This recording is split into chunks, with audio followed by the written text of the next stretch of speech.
Balikan natin si June Di Makotak. June, assalamualaikum. Alaikum salam, ako yung Angel. Ngayong araw na ito ay inaalala ang 57th anniversary ng Moro National Liberation Front.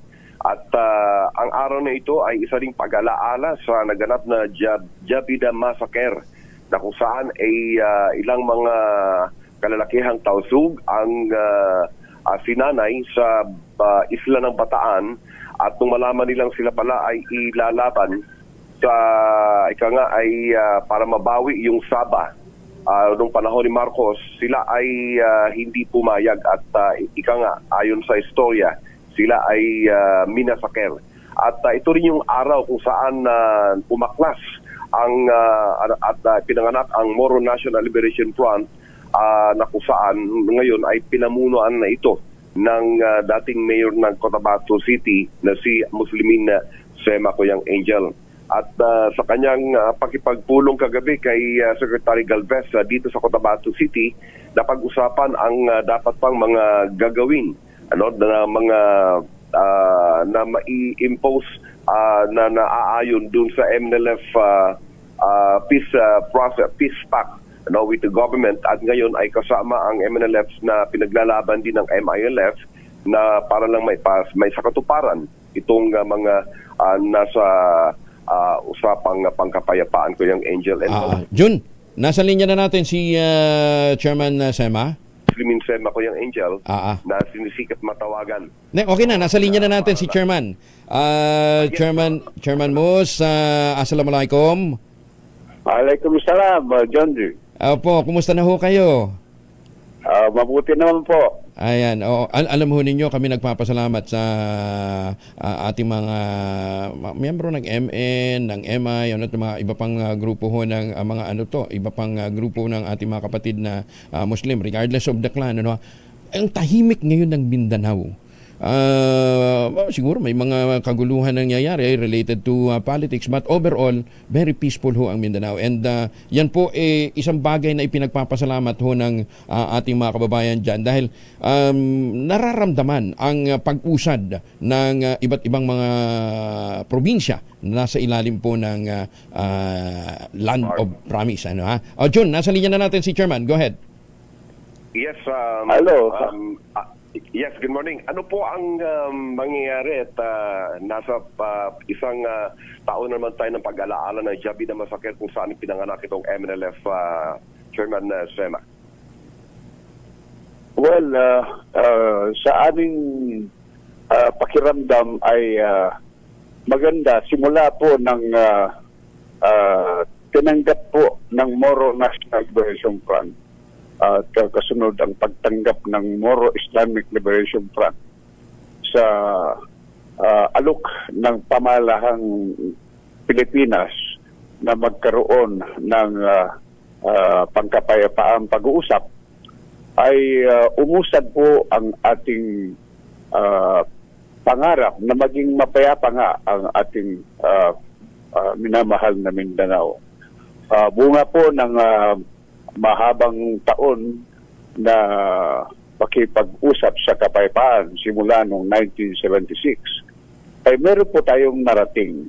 Bagamat hindi lahat ay ito po ay pakiramdam natin ay uusad at magbubunga ng magandang kabuhayan at magandang sitwasyon dito sa Mindanao at buong Pilipinas. Dahil ang kapayapaan dito sa Mindanao ay maging kapayapaan din ng buong Pilipinas. Yes, kagabi, Chairman Sema, nagkausap po ata kayo ni Secretary Galvez. Ano po ang portion lamang ng mga pinag-usapan ninyo may ugnayan sa mga dapat pang i-implementa ng MNLF?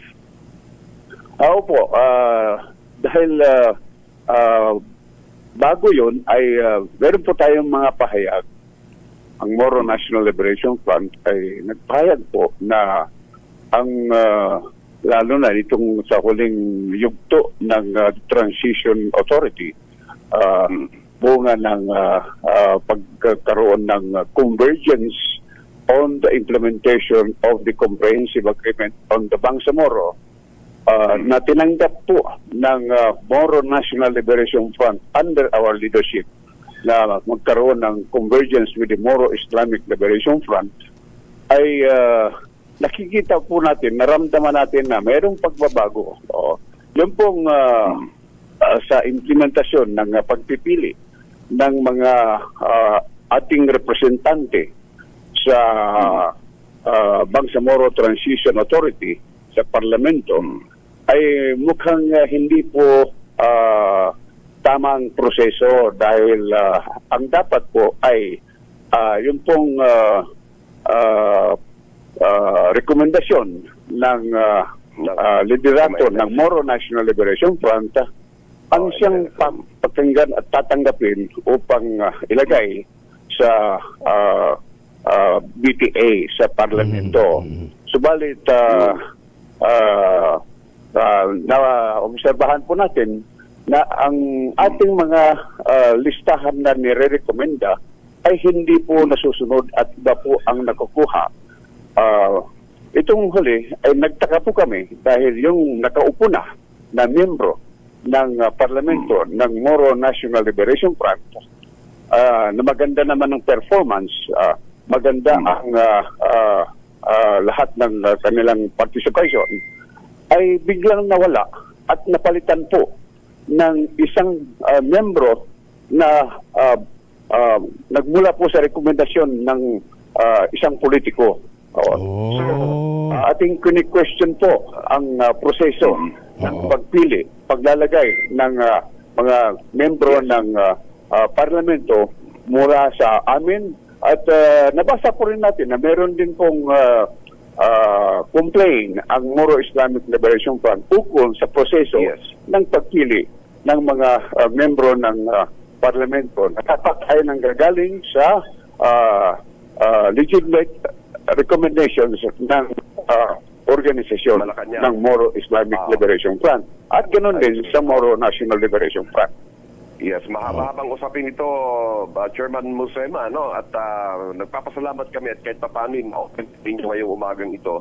At susundan po natin ito ng any follow-up, Kuyang Angel, dahil napaka-significant itong issue. Tsaka papunta dyan si Chairman si Chairman George Garcia para doon sa sa signing ng manifesto at ng solidarity and pagtutulungan para sa peaceful election. Okay. Sige, Jun. Ngayong umaga ito. So maraming salamat. Sukran, Chairman. Okay, maraming salamat po.